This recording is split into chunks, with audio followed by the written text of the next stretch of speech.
শ্রী শ্রী মা শারদা, শিবের শক্তি, জীবের জননী, রামকৃষ্ণ প্রাণা। তিনি বলেছিলেন, আমি আমজাদেরও মা, শরতেরও মা, আমি সকলের মা। শ্রীরামকৃষ্ণ বলেছেন, শারদা সরস্বতী ও জ্ঞান দিতে এসেছে। সত্যিই তিনি জ্ঞানদায়িনী, প্রেমদায়িনী। স্বামী বিবেকানন্দ একটি চিঠিতে লিখেছেন, মা শারদা জীবন্ত দুর্গা। আমি এই জীবন্ত দুর্গার মন্দির প্রতিষ্ঠা করতে চাই।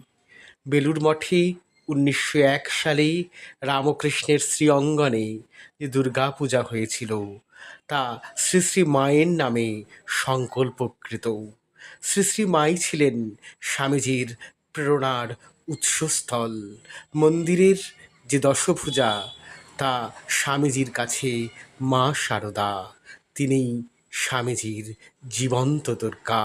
তাই তিনি বারবার করে শ্রী শ্রী মায়ের চরণে তার ভক্তিপ্রণত প্রণামের অর্ঘ্য নিবেদন করেছেন। আজ এই পর্যন্তই। নমস্কার।